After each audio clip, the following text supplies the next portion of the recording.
लातूर महानगरपालिकेच्या उद्याच्या पंचवार्षिक निवडणुकीच्या निमित्तानं लातूरच्या परिसरामध्ये जी सभा आयोजित करण्यात आलेली आहे, ह्या सभेला उपस्थित असणारे माजी मंत्री बाळासाहेब जाधव, सहकार मंत्री बाबासाहेब पाटील, माजी मंत्री संजयजी बनसोडे, मराठवाडा शिक्षकांचं प्रतिनिधित्व करणारे आमदार विक्रमजी काळे, मकरंदजी सावे, डॉक्टर अफसर बाबा शेख, ॲडव्होकेट व्यंकटराव बेंद्रे, ॲडव्होकेट बळवंतराव जाधव, विक्रांतजी गोजमगुंडे, चंद्रकांतजी बिराजदार, विनोद भाऊ खटके, नवनिर्वाचित नगराध्यक्ष औस्याच्या आमची लाडकी बहीण श्रीमती परवीन शेख, तसंच रघुनाथजी मदने, संजयजी मेहत्रे, मुर्तुजा खान, इब्राहिम भाई सय्यद, बबनराव भोसले, प्रशांत पाटील, अंकुशराव नाडे, श्रीमती प्रणिताताई सूर्यवंशी, युवराज दसवाडीकर, सुरेखाताई पाटील, लक्ष्मणराव कांबळे, ॲडव्होकेट राजकिरण सूर्यवंशी, विशाल वेरे, लाला सूर्यवंशे, तसंच विशाल आवडे, मयूर बनसोडे, ज्यांनी आत्ता Republican party of India Athawale गट यांच्या जिल्हाध्यक्ष जितेंद्र बनसोडेंनी लातूर शहर महानगरपालिकेच्या निवडणुकीच्या निमित्तानं Republican party of India Athawale पक्षाचा राष्ट्रवादी काँग्रेस पक्षाला सर्व उमेदवारांना जाहीर पाठिंबा दिला, त्याबद्दल मी त्यांना धन्यवाद देतो, त्यांचे आभार मानतो। उपस्थित असणारे सर्व सन्माननीय उमेदवार, सर्व माझ्या लाडक्या बहिणी, बांधव, तरुण मित्र आणि माझ्या पत्रकार मित्रांनो, थोडा उशीर झाला त्याबद्दल दिलगिरी व्यक्त करतो। सध्या महाराष्ट्रामध्ये 29 ठिकाणी महानगरपालिकेच्या निवडणुकीची रणधुमाळी चालू आहे। आपल्या लातूर शहर पण कोणाच्या हातामध्ये द्यायचं हा निर्णय लातूरकरांना घ्यायचा आहे। मला सुरुवातीलाच आपल्याला सगळ्यांना सांगायचं आहे, ग्रामदैवत सिद्धेश्वर रत्नेश्वर देवस्थान लातूर, हजरत सूरज शाह वली व राष्ट्रसंत शिवलिंग शिवाचार्य महाराज यांच्या पावनभूमीमध्ये आज मला यायला मिळालं। मी त्यांच्या सर्वांच्या पुढे नतमस्तक होतो, त्यांना अभिवादन करतो। एकंदरीतच राजकीय जीवनामध्ये काम करत असताना जे काही लातूरच्या परिसरामध्ये घडतंय, त्याच्यामध्ये लातूर शहराचं एक ऐतिहासिक, सांस्कृतिक, धार्मिक महत्त्व खूपच तसं बघितलं तर प्राचीन आहे। समृद्ध अशा प्रकारचा वारसा इथं आहे।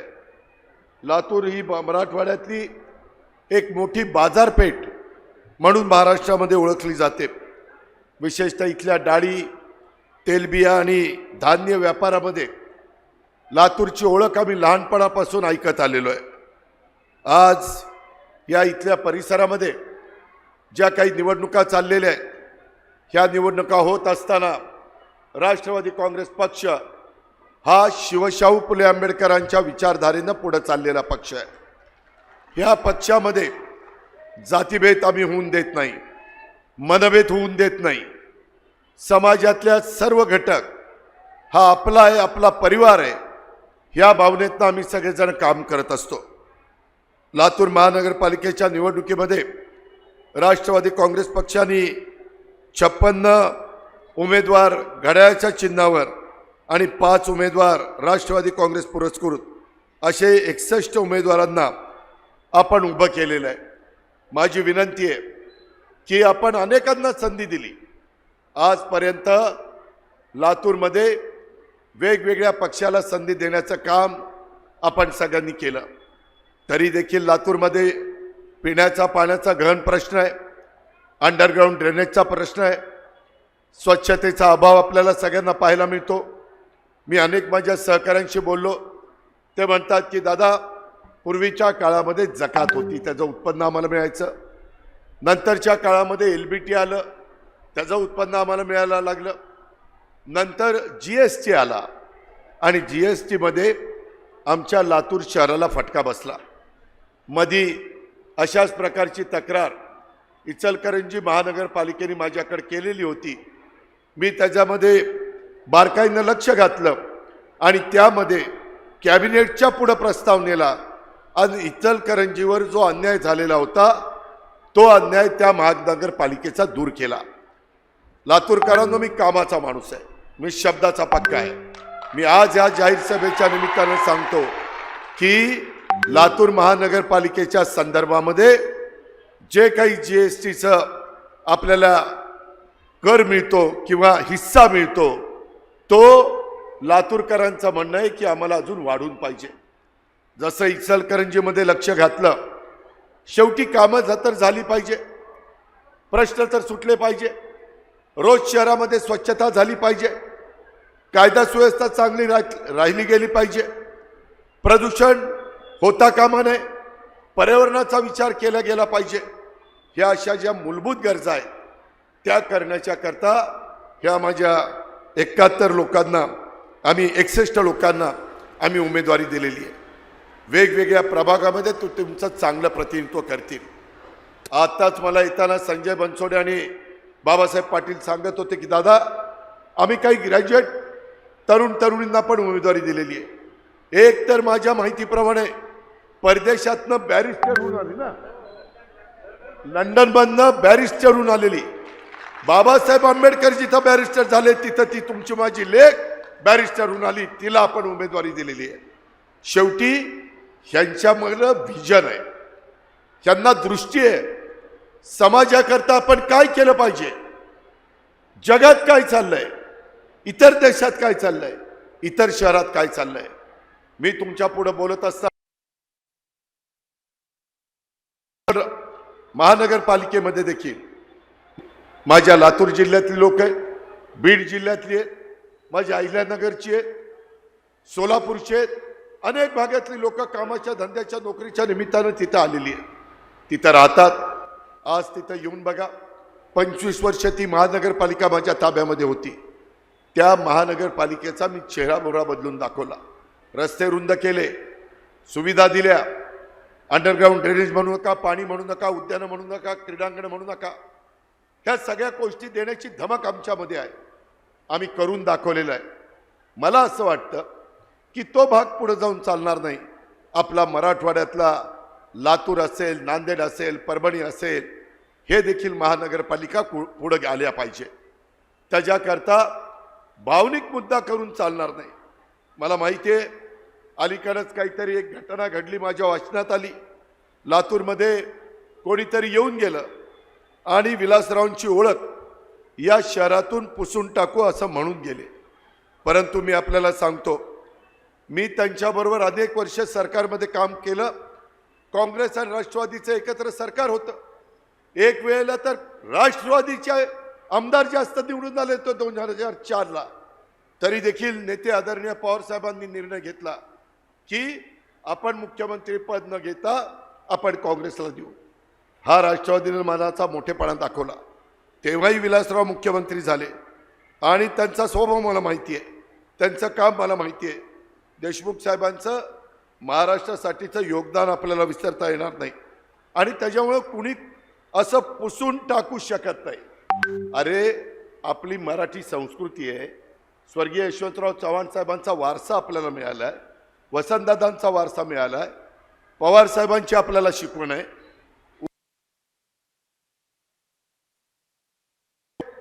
आदराने बोला ना, बोलायला तुम्हाला काय पैसे पडतात? इथं यायचं, त्यांच्याच भागातल्या सुपुत्राच्या बद्दल अशा प्रकारचं वक्तव्य करायचं, हा महाराष्ट्र कदापि पण सहन करणार नाही। आपण सर्वांचा आदर करतो, वडीलधाऱ्यांचा आदर करतो, त्यांचा काळ होता तो काळ आपण बघितला, आता वेगळा काळ आहे, आता प्रत्येकाचा काळ असतो। तुम्ही बघितलं, युगपुरुष छत्रपती शिवाजी महाराजांचा पण काळ होता, छत्रपती संभाजी महाराजांचा पण काळ होता, त्याच्यानंतर महात्मा ज्योतिराव फुले असतील, डॉक्टर बाबासाहेब आंबेडकर असतील, पुण्यश्लोक अहिल्यादेवी होळकर असतील, क्रांतिज्योती सावित्रीबाई फुले असतील, रमाई माता असतील, मौलाना आझाद असतील, शाहीर अण्णाभाऊ साठे असतील, छत्रपती शाहू महाराज असतील, अनेकांची आपल्याला नावं घेता येतील। यांनी आपल्याला दिशा देण्याचं काम केलं, सर्व समाजाला एकसंग ठेवण्याचं काम केलं। जाती जातीमध्ये तणाव निर्माण होऊन दिला नाही, ती आपल्या वडीलधाऱ्यांची शिकवण नाहीये. आपण आपली भूमिका मांडू, ते त्यांची भूमिका मांडतील. शेवटी जनता जनार्दन यांच्याकरता ज्या घटनेचे शिल्पकार डॉक्टर बाबासाहेब आंबेडकरांनी संविधान दिलंय, त्या संविधानाचा आदर करून जगातलं सर्वोत्कृष्ट संविधान हे आपल्याला बाबासाहेबांनी दिलेलं आहे. आणि त्याचबरोबर मताचा हक्क पण आपल्याला दिला आहे. टाटा, बिर्ला, अडाणी, अंबानी त्यांनाही एकच मत, आणि माझ्या त्या लातूरच्या शेवटच्या लाडक्या बहिणीला पण एकच मत, त्या माझ्या भावाला पण एकच मत. हा जो काही आपल्याला अधिकार दिलेला आहे हा बाबासाहेबांनी दिलेला आहे, हे आपण कधी विसरता कामा नये. आणि त्याच्यामुळं आपल्याला काम करत असताना आपल्या लातूर शहराच्या संदर्भातले जे काही प्रश्न आहेत, आज मधल्या काळामध्ये आम्ही संजय बनसोडेला मंत्रिपद दिलेलं होतं. लातूरकरांना आता बाबासाहेब पाटलांना लातूरचे सुपुत्र म्हणून मंत्रिपद दिलेलं आहे. ज्यावेळेस क्रीडा खातं आमच्या संजय बनसोडेकडे होतं, त्यावेळेस इथल्या विभागीय क्रीडा संकुलाला संजय बनसोडेंनी 75 कोटी रुपये निधी दिला. माझी मुलं तयार झाली पाहिजे, खेळली पाहिजे, त्याच्यामध्ये तरबेज झाली पाहिजे, त्यांना प्रॅक्टिस करता आलं पाहिजे, मुलींना प्रॅक्टिस करता आलं पाहिजे. सगळी सोंग करता येतात, पैशाचं सोंग करता येत नाही. तशा प्रकारचा निर्णय संजयनी आपल्या स्वतःच्या कारकिर्दीमध्ये घेतला. आता यावेळेस बाबासाहेबांना संधी दिली. बाबासाहेबांनी लातूर करता 25 कोटी रुपयाचं सहकार भावून दिलेलं आहे. ज्या सहकारातनं संपूर्ण महाराष्ट्रामध्ये एक सहकार चळवळ उभी राहिली, सहकारी कारखानदारी उभी राहिली, सहकारी बँका उभ्या राहिल्या, सहकारी दूध संघ उभे राहिले, खरेदी विक्री संघ उभे राहिले. कितीतरी संस्थांची नावं घेता येतील, परंतु त्याच्याकरता एक संकुल असलं पाहिजे. ते माझ्या मराठवाड्यातल्या लातूरकरांना उपयोगी पडलं पाहिजे. ते आजूबाजूच्या तालुक्याला त्याचा फायदा झाला पाहिजे. ह्यामुळं जिल्ह्याच्या ठिकाणी अशा प्रकारचं सहकार भवन मंजूर करून त्याला 25 कोटी रुपये देण्यात आलेले आहे.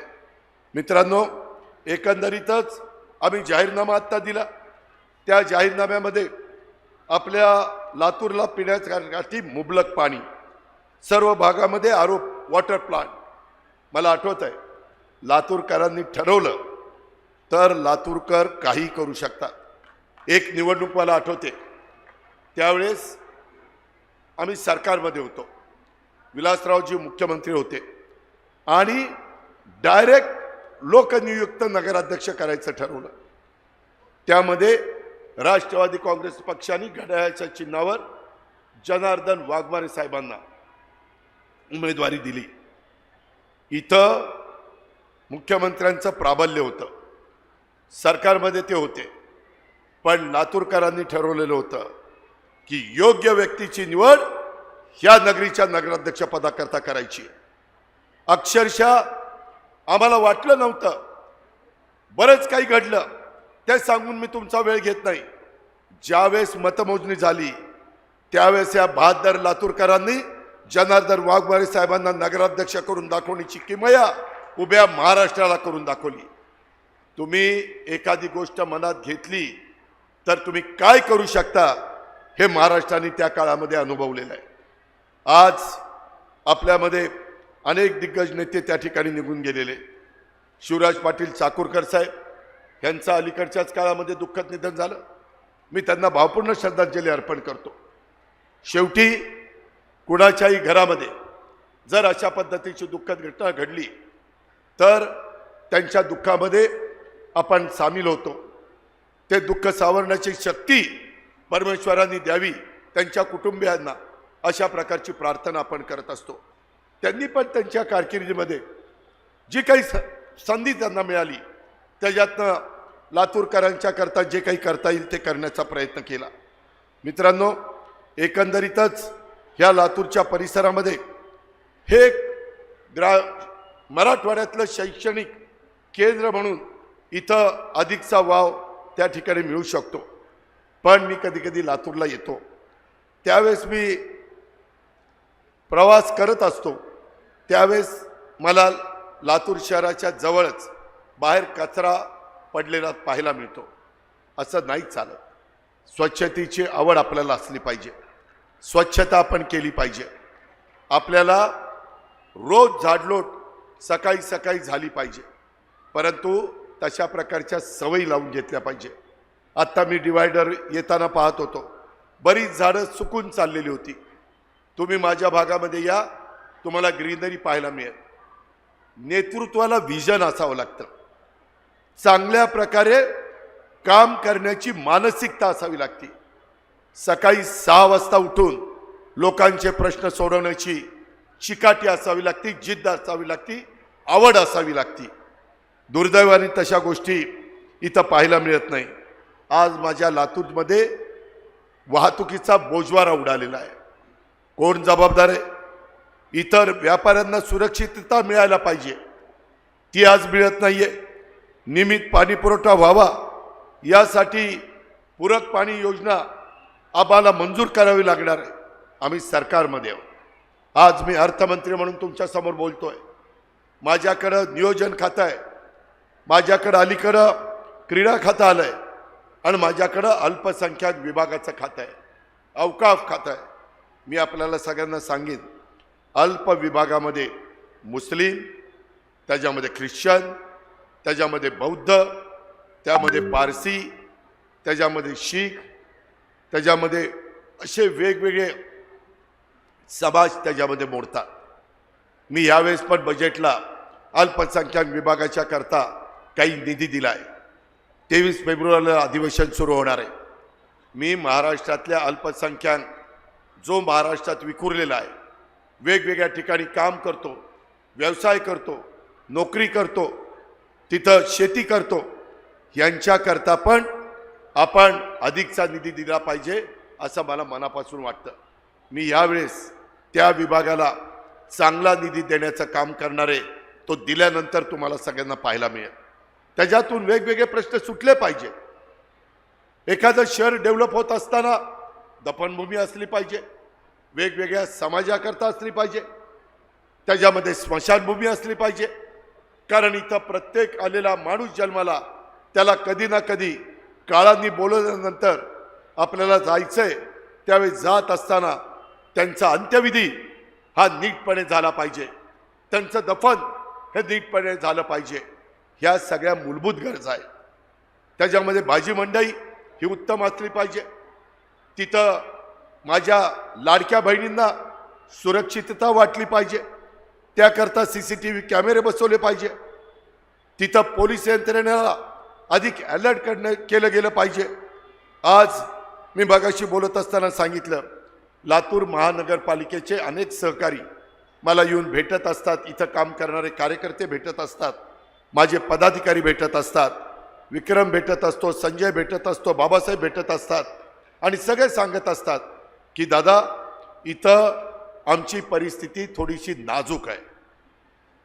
नाजूक परिस्थिती सुधारायची असेल तर आम्हाला निधी मिळाला पाहिजे आणि म्हणून GSTचा अनुदानामध्ये काहीतरी मार्ग काढा.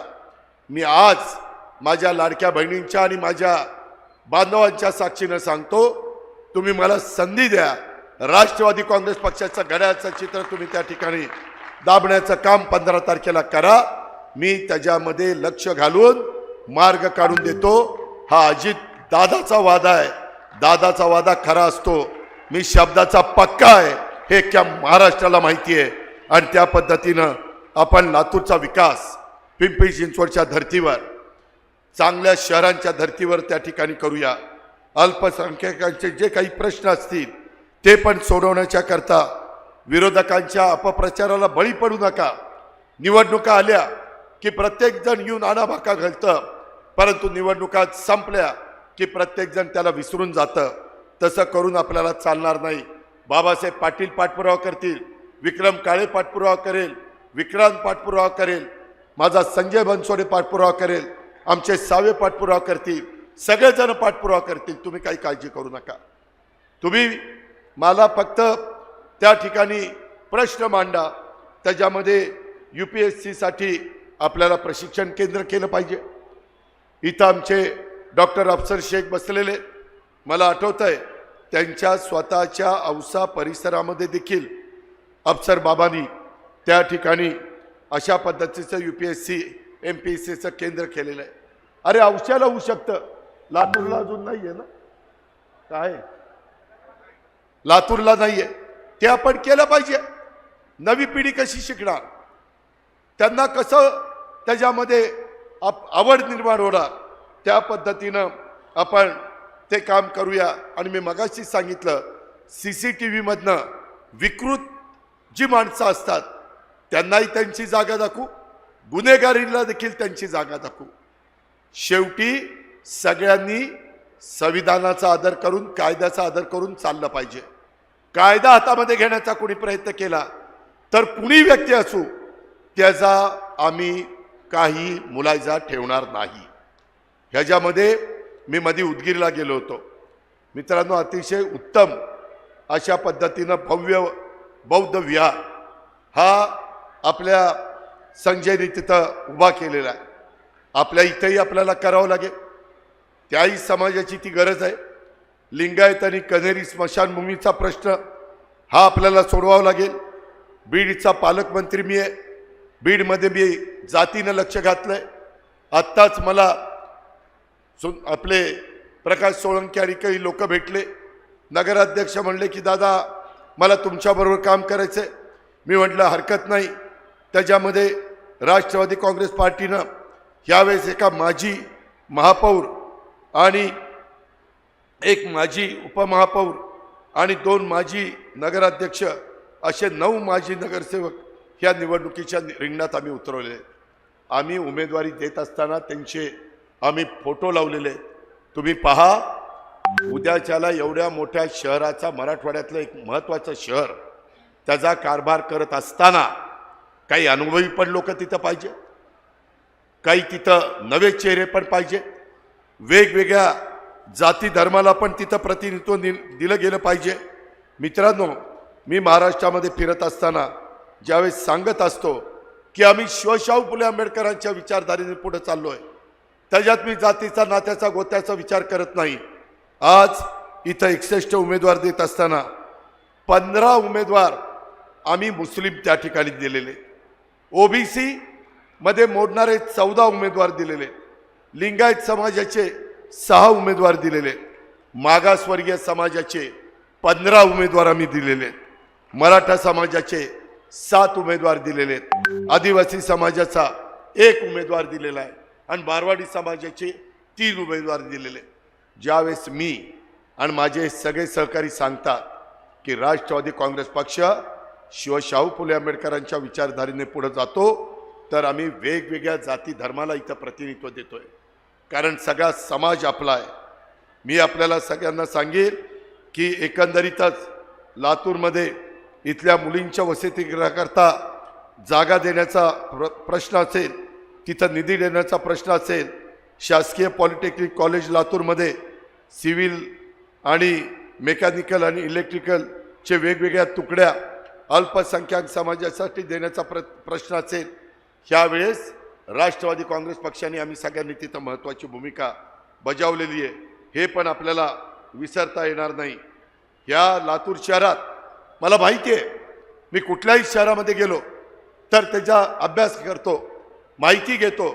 आपल्या लातूर शहरामध्ये कबाल्याचा यक्ष प्रश्न आहे, तो प्रश्न कायम मार्गी लावण्याचं काम आपण करू शकतो. संधी तुम्ही द्या, ती धमक आणि ताकद आमच्यामध्ये आहे. शेवटी सरकारच्या माध्यमातून ह्या सगळ्या गोष्टी आपल्याला त्या ठिकाणी करता येतात. आज लातूरमध्ये अजून एक अतिशय लोकांच्या महत्त्वाचा प्रश्न आहे, तो म्हणजे वाढीव मालमत्ता कर. त्याच्याकरता जवळपास वाद सर्वोच्च न्यायालयामध्ये प्रलंबित आहे. त्या संदर्भामध्ये आपल्याला बसता येईल. काय तुमचं म्हणणं आहे, काय महानगरपालिकेचं म्हणणं आहे? कधी कधी महानगरपालिका वेगवेगळे निर्णय घेऊ शकतं, काही अडचण नाही. ते निर्णय त्या महानगरपालिकेला झेपणारे असले पाहिजे. तशा पद्धतीने आम्ही मार्ग काढू. आता माझ्या लाडक्या बहिणीचं बसल्या, मागच्या विधानसभेच्या निवडणुकीमध्ये संजयला, विक्रम काळेला, बाबासाहेबांना सगळ्यांना माहिती आहे, मीच सभागृहामध्ये जे अर्थसंकल्प सादर करत होतो त्यावेळेस मी सांगितलं की माझ्या महाराष्ट्रातल्या लाडक्या बहिणींना, ज्या गरीब आहेत, ज्यांना निश्चितपणे काही सहकार्य केलं पाहिजे, अशांना लाडकी बहीण योजना आणली आणि 1,500 रुपये महिना त्यांना सुरू केला. काही जणांनी आरोप केले की तुम्ही बंद कराल. अजिबात आम्ही बंद केलं नाही. ही आमची कामाची पद्धत आहे. त्याकरता मला तुम्हाला सांगायचं आहे, इथले जे जिव्हाळ्याचे प्रश्न आहेत ज्याचा उल्लेख मी आत्ता आपल्या सगळ्यांच्या साक्षीने केला आहे, ते जिव्हाळ्याचे प्रश्न सोडवण्याच्या करता आपण एकमेकाला साथ देऊ.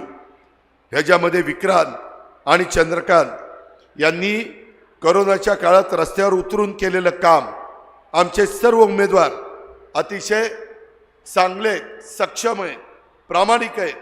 त्याच्यामध्ये विक्रांतनी तर एक काम करणारा अशा पद्धतीनं त्याची स्वतःची प्रतिमा इथं तयार करून दाखवली. मित्रांनो, अशा पद्धतीनं आपल्याला इतरांना पण तयार करायचं आहे. राष्ट्रवादी हा ज्यावेळेस सर्व धर्म समभाव जपणारा पक्ष आहे, त्यावेळेस आपण सगळ्यांनी मिळून हे जे काही आम्ही उमेदवार उभे केलेले त्या उमेदवारांच्या पाठीशी आपली सगळ्यांची ताकद उभं करण्याचं काम करा. राहिलेल्या दिवसामध्ये बरीच प्रलोभनं दाखवली जातील. वेगवेगळ्या पद्धतीनं लोकांना भूलभुलैया केला जाईल आणि त्याच्यातून मतं कशी मिळतील याबद्दलचा प्रयत्न हा देखील निश्चितपणे त्या ठिकाणी होऊ शकतो. मला आपल्याला सगळ्यांना सांगायचं आहे की लातूर शहराचा सामाजिक, शैक्षणिक, सांस्कृतिक विकासाचा संकल्प हा राष्ट्रवादी काँग्रेस पक्षाने केलेला आहे. लातूरचे व्यापारी आणि शिक्षण क्षेत्र समृद्ध बनवण्याचा पण संकल्प आम्ही लोकांनी केलेला आहे. लातूरकरांना सन्मानाने प्रगतिशील होण्यासाठी बळ देण्याचा संकल्प आम्ही या ठिकाणी केलेला आहे. तरुणींच्या सर्वकष उन्नतीसाठीचा संकल्प आम्ही लोकांनी केलेला आहे. सामाजिक ऐक्य आणि सलोखा हा राखण्याचा संकल्प राष्ट्रवादी काँग्रेस पक्षाने केलेला आहे. आता त्याला तुमच्या आशीर्वादाची गरज आहे. त्याकरता तुमच्या भरभक्कम पाठिंब्याची गरज आहे. आता नवीन गोष्ट आज जगामध्ये आलेली आहे. आपण जसं महानगरपालिकेच्या शाळांना डिजिटल शाळा करतो, तशा पद्धतीनं आपल्याला ई-लायब्ररी, अभ्यासिका, AI ट्रेनिंग, आता जगामध्ये कृत्रिम बुद्धिमत्ता ही फार महत्त्वाची मानली जाते. सगळ्या क्षेत्रामध्ये AIचा वापर सुरू झाला आहे. 17 तारखेला माझ्या बारामतीतच स्वतः राज्याचे राज्यपाल महोदय येऊन कृषकचं उद्घाटन करणार आहेत. आम्ही देखील तिथं 2-3 वर्ष काम करतोय. माझ्या भागातला 70 टन ऊस काढणारा शेतकरी आता 110 ते 120 टन ऊस काढायला लागलाय, AIचा वापर करायला लागलाय. त्याच्यामध्ये ते शक्य आहे. 50% खताची बचत होते, 40% पाण्याची बचत होते आणि आपलं उत्पन्न प्रचंड वाढतं. ते आम्हाला तुम्हाला सगळ्यांना शिकवायचं आहे. ते आम्हाला तुमच्या प्रात्यक्षिक दाखवायचं आहे. आणि ह्या पद्धतीनं ते फळबागांच्या करता येतं, ते इतर पिकांच्या करता येतं. राज्य सरकारचा कृषी विभाग हा तुमच्या पाठीचे आहे. आपलाच दत्ता भरणे हा राष्ट्रवादीचा मंत्री त्या कृषी खात्याची जबाबदारी सांभाळतो. त्याच्यामुळं जे जे काही गहन प्रश्न आहेत ते गहन प्रश्न सोडवण्याच्या करता आम्ही सगळेजण कटिबद्ध आहोत. आम्ही महाज्योतीला मदत करतोय, आम्ही सारथीला मदत करतोय, आम्ही बार्टीला मदत करतोय, आम्ही मार्टीला मदत करतोय, आम्ही आरटीला मदत करतोय. अमृत म्हणून एक नवी संस्था काढली, त्याला आम्ही मदत करतोय. कारण वेगवेगळ्या घटकातले गरिबांना स्वतःच्या पायावर उभं करण्याच्या करता आपल्याला त्यांना बिनव्याजी, म्हणजे त्यांचं व्याज सरकार भरणार. तुम्ही काही 10-15 लाखाचा जे काही भांडवल घेऊन उद्योग काढा, 5 वर्षाच्या करता त्याचं व्याज सरकार भरणार. अशा प्रकारच्या योजना आपण आणलेल्या आहे. महिला बाल विकास खातं आपल्याकडे आहे. आदिती तटकरे आपली मुलगी तिथं मंत्री आहे. तिला महिलांच्या करता बचत गटाला प्रोत्साहन कसं देता येईल, त्यांनी तयार केलेल्या वस्तूला बाजारपेठ कशी निर्माण करता येईल, ह्या पद्धतीचं काम आमचं चाललेलं आहे. त्याकरता आम्ही दरवर्षी भीमथडी जत्रा ही पुण्यामध्ये भरवतो. आता आम्ही उमेद मॉल हे जिल्ह्यामध्ये देण्याचा निर्णय घेतलेला आहे. माझ्या लाडक्या बहिणींनो, माझ्या बांधवांनो, आपल्याकडे योजना खूप आहे. त्याचा लाभ माझ्या लातूर शहरातल्या जनतेने उठवला पाहिजे. माझ्या सगळ्या उमेदवारांनी त्याच्याकरता कष्ट घेतले पाहिजेत, त्याच्याकरता मेहनत घेतली पाहिजेत, त्याच्याकरता योजना गरिबाच्या दारापर्यंत पोहोचवण्याचं काम त्या ठिकाणी केलं पाहिजे. आणि एकंदरीतच हे सगळं करत असताना आम्हाला स्वच्छ प्रशासन, ई कार्यालय प्रणाली, सर्व दाखल्यांच्यासाठी एक खिडकी योजना आणि सुलभ बांधकाम परवाना ह्याही गोष्टी आम्हाला करायच्या आहेत. आणि सांडपाणी प्रक्रिया प्रकल्प, STP प्रकल्प त्याला आपण म्हणतो, तो उभा करून स्वच्छ त्याचं खराब पाणी चांगलं करून ते आपल्या इथल्या वेगवेगळ्या प्रकारे उद्यान आहेत, वेगवेगळ्या प्रकारे झाडं लावली, त्याला कसं देता येईल अशा पद्धतीचं काम आपल्याला सगळ्यांना करायचं आहे. आणि म्हणून मी तुम्हाला सगळ्यांना आव्हान करीन, येत्या 15 जानेवारीला महानगरपालिका निवडणुकीमध्ये घड्याळ या चिन्हासमोरील बटन दाबून राष्ट्रवादी काँग्रेस पक्षाने लातूरमध्ये उभ्या केलेल्या सर्वच्या सर्व उमेदवारांना आपण प्रचंड बहुमताने विजयी करा. तुम्ही आमच्यावर टाकलेल्या विश्वासाला आमचे कुणी उमेदवार तडा जाऊन देणार नाही. मी राज्याचा अर्थमंत्री म्हणून तिथं तुम्हाला निधीची कुठं कमतरता कमी पडू देणार नाही. शहराच्या विकासासाठी आम्ही सतत लक्ष देऊ. तिथं या पुढच्या काळामध्ये सर्व जाती, सर्व धर्म, सर्व पंथ, सर्व प्रांत भाषांच्या नागरिकांना सोबत घेऊन विकासाच्या वाटेवर नेण्याचं काम आम्ही करू. बघा, राष्ट्रवादीचा घड्याळ गजर झालेला आहे. आता तो गजर उद्याच्या 15 तारखेला सगळीकडे वाजला पाहिजे. आणि हा जो पक्ष आपला आहे तो कायम कष्टकरी, शेतकरी, आदिवासी, मागासवर्गीय, महिला, वंचित, दुर्बल घटकांच्या सर्वसामान्यांच्या सोबत राहणारा पक्ष आहे. ह्याची ग्वाही आजच्या या जाहीर सभेच्या निमित्तानं मी देतो आणि आपल्या सगळ्यांची रजा घेतो. जय हिंद, जय महाराष्ट्र, जय राष्ट्रवादी. ABP माझा, उघडा डोळे बघा नीट.